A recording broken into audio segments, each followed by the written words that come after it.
A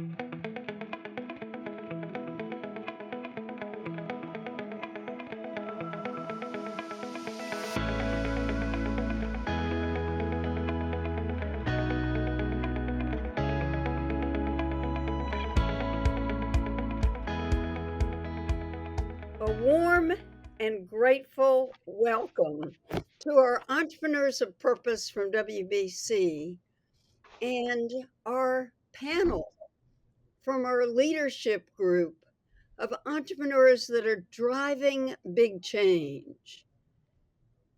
Thank you, Gwen Young. Thank you, WBC. And a big shout out to my sister, Sharon Reynolds, as she co-chairs the Entrepreneurs of Purpose with me. I'm a founder and an honorary chair of WBC, and I appreciate and we appreciate each of you because you're unique. You are driving with intention. You've been growing entrepreneurial enterprises, all the way helping others in communities, local, national, or international. You build trust with your stakeholders. We are founders that not only scale financially, but give back in such major ways. We highlight such core values that are deep in troubling times. Let us start with you, Judy. What has been driving you and your big support of others? And we thank you for who you are and what you've done. Judy Sheppard Miss-it. Well, thank you, Edie, and also thanks to WBC for having me. And I'm delighted to be with these fabulous panelists, and I'm so happy to share my story with all of you. You know, passion is really what drove me to launch Jazzercise way back in 1969. Yep, today we're 56 years old this year, and we have over 7,000 franchisees worldwide. Now, my passion was, and still is, dance and music, and its contribution to health and well-being. In other words, movement, people. Purpose was twofold. Number one, for our customers, the people in our classes, for those women to feel good about themselves physically, mentally, and emotionally, and to feel strong enough to just accomplish anything. And secondly, for our franchisees, I wanted those women to feel capable as business owners and to be able to give back to their communities through charity work, mentoring, volunteering, fundraising, whatever. And you know what?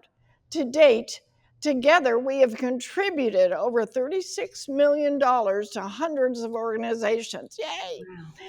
I am proud and grateful that these convictions also led to pioneering the fitness industry and laying the groundwork for group exercise and for an industry that was not yet well established. So, in addition, historians and sociologists have also have credited us with helping to further the feminist movement, for heaven's sake, by giving women confidence in their bodies and therefore feeling strong enough to accomplish whatever they wish. In other words, on fire. One of my most important female heroes is Harriet Tubman. Now, she was a civil rights worker during the Civil War, bringing 700 people through the Underground Railroad, and she said it right when she wrote this: when you're tired, keep going. When you're sick, keep going. And when you feel dejected, keep going. And when you finally achieve your dream of freedom or whatever it is, don't stop. Keep going. Now, I just add this: keep moving so you can keep going. Thank you so much. We all just say is keep moving and keep going to Judy Sheppard Miss-it. And in a very different industry, Sue Watkins. When I started in trucking and logistics, I was very aware that this is a very male-dominated space, but I also was aware that profit alone would not set us apart. You can make $1 moving freight from point A to point B, but it's purpose that builds something lasting. For me, that purpose is built on 3 things: trust, safety, and service. I built my business by saying yes to the hard jobs, yes to that expedited hazmat battery cleanup, yes to complex, high value deliveries. And it's those jobs, or should I say those challenges, that build reliability and reputation, which keeps you in business. And now I want to talk about scaling, which you brought up, Edie, which is important to all of us. You cannot scale in isolation, especially as a woman in this industry. Collaboration is the key to growth, and that's where WBC and the entrepreneurs of purpose step in. Through entrepreneurs of purpose, this is where I've met women in manufacturing, finance, technology, nonprofits, and all professions throughout this supply chain. There are introductions that lead to real partnerships, resources, and brainstorming, such as the brainstorming I experienced in DC in March when we had our first summit. That was an eye-opening event to me. It also changed my view on scaling and that I am not doing enough. And also, partnerships are the fastest way to grow. They shorten your learning curve and get you on the right trajectory. Now, what does purpose for me mean? That means using my seat at the table for other women. That means I champion equal pay. I champion something that is very important to all of us: equal opportunity to credit, cash flow, and leadership representation. That's why the WBC and Entrepreneurs of Purpose matter. It's a network. It's a network where these conversations begin. It's a place for changing the trajectory. It has helped my business, and I would like to share this opportunity to all business women owners. Personally, my background is such that in a male-dominated industry, similar to what Sue is in the finance world, cancel culture for women, that was a thing before it was an actual popular phrase that we have now. It really was. And Edie, you know some of the story about how I actually had a contract that tried to be canceled and tried to be eliminated by a gentleman, and I just stood up to him. And so this is probably part of my purpose, in that I want to teach others, other women, other families, other business owners out there, that we need to stand up for what we believe in. And part of that is, who are we? Who are we as people, and who are we helping? My passion is really driven by being able to help others, whether it is a family-owned business or a woman-owned business. And we are going through unprecedented times, as Edie mentioned. I can tell you that I have sisters who I call sisters, and they're friends in different businesses right now that are owed millions by the government. They are stressing about making payroll. I can tell you that I have women calling in probably every week. I must have at least one calling in for a loan from their IRA, a 60-day loan.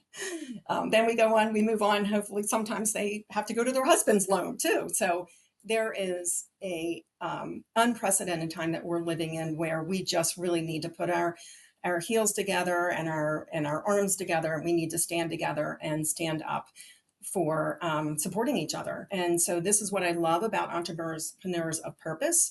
We are here to learn. We are here to unite.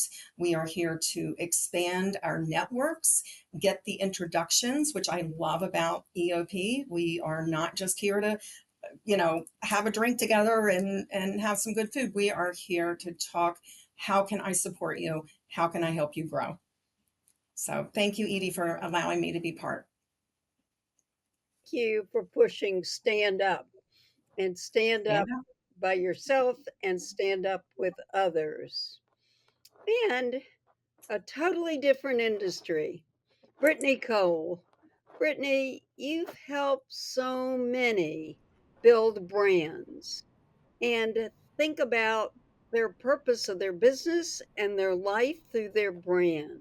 Thank you so much, Edie. And thank you to these incredible women that I have the pleasure of sitting on this panel with. And thank you to all of you. We are here at the Action for Impact Summit. And we know that I believe when women thrive, corporations, community, companies, and countries thrive. And so thank you for being here and taking action so that we do see that change and that we do stand up the way that Kathie said. I don't know about you, but I've been over here taking notes because these women are absolutely brilliant, and it's such a pleasure. So, Edie, thank you for the introduction. I am Brittany and Cole. I'm a keynote speaker and the CEO and founder of Career Thrivers, and we work with individuals and companies in the talent development and leadership branding space. What does that mean?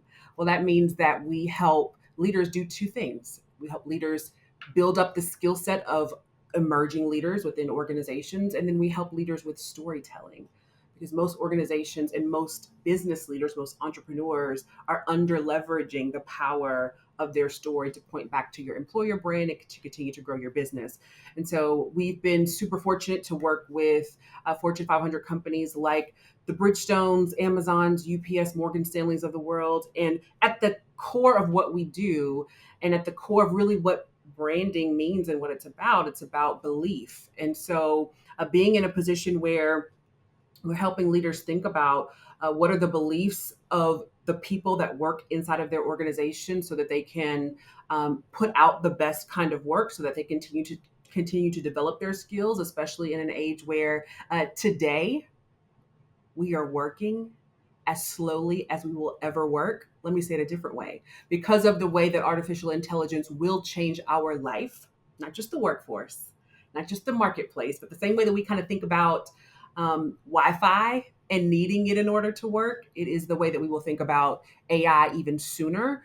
And so because of that, right, being very change agile, being flexible, being resilient are skill sets that are really needed. And so we work with organizations in order to do that.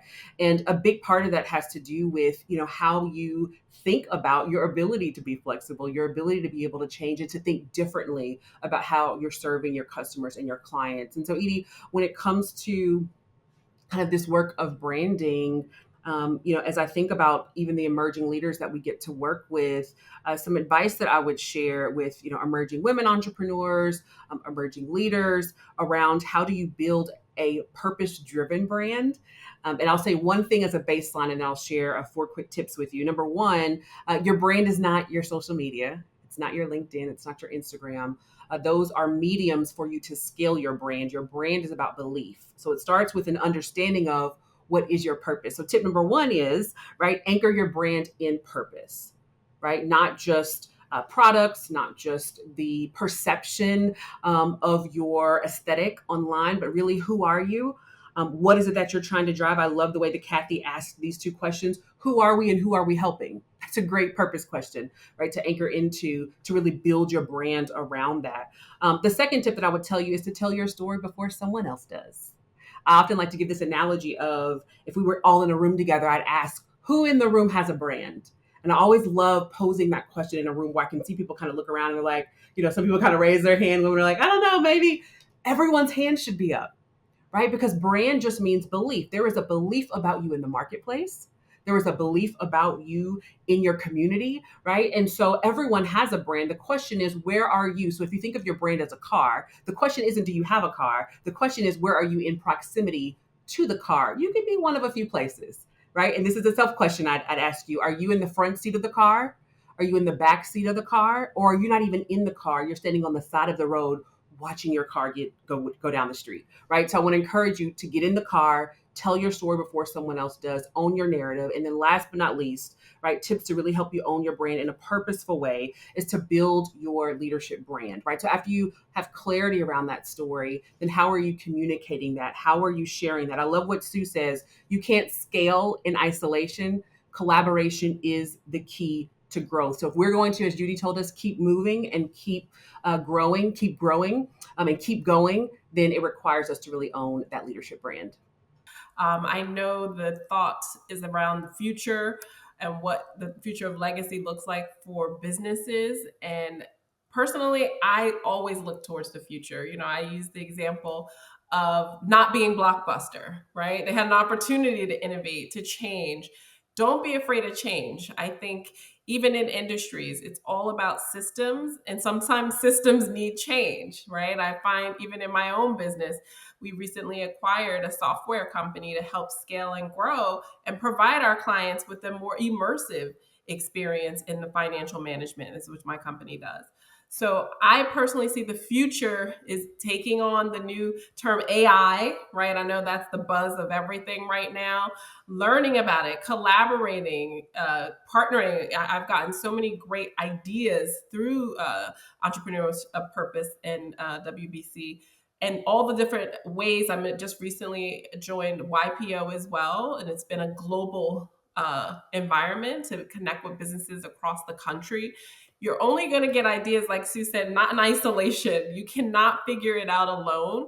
And if there's other CEOs who have gone down that road before, why not talk to them so you don't run into those same potholes, right? So I think that has been the key to our growth, is really aligning with people who are willing to support and help you grow, which is right here with the WBC. I have had times where members have picked up the phone and made a call and made a warm introduction. Those doors open with collaboration. So you truly cannot do any of it alone. The future is change. The future is innovation, and definitely finding the right rooms to be in, because sometimes you're not in the right room, you're not going to grow, right? If your company is a shark, right, and you're in a fish tank, you don't have the opportunity to grow because you don't have those ideas. So that's my number one tip that I've learned. How we've scaled tremendously in 2025 is because we got in the right rooms.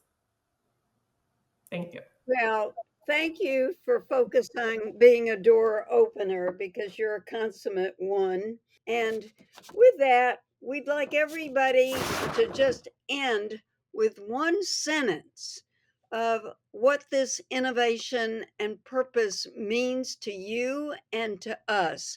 So we'll go very quickly. Judy Sheppard Mizzet. Right. I would say it's about mind, body, spirit. Improve your mind by being a part of groups like WBC. It's so important. And of course, get out there, like I said before, and move that body. And last but not least, fill your spirit with great things by making a difference in other people's lives. Right. And let's move to Sue Watkins. Thank you, Edie. To me, one sentence: Entrepreneurs of Purpose is about building a business that not only drives results, but opens doors for other women, because success is sweeter when we rise and scale together. I can only think of one word, which is something that Marjorie Krause, our chairperson of the WPO, has made a quote, which I think we all should know if we don't already. Underestimate it. Never underestimate the underestimated. And that's us. We are underestimated, not just by men, but by other women, as to what we can do and what we can accomplish. Thank you. And Brittany Yeah, Cole. well, Ciemone said it best. As we are focused on the future, with that future in mind, my sentence would be, ladies, it is time for us to get out of survival mode and to recognize that we were born to thrive. And that thriving starts with you owning your narrative, owning your story as you build your business, and owning your power to thrive. It's beautiful. Everybody except thrive, drive to thrive, now that we've used that word drive. And Ciemone Sheppard. Yes, I heard this long ago and it motivated me. There is enough sky for all of us, right? So let's just all reach for the sky and pull each other up, because it's no lack. It's only abundance, and it's enough for all of us. And for you and all of us as entrepreneurs of purpose, we are so grateful for each other, for what the sisterhood is to innovate, survive, and to push up and to pull back and to help others. There's no greater group or mission in life for our legacy than all of us together as entrepreneurs of purpose. Thank you so much.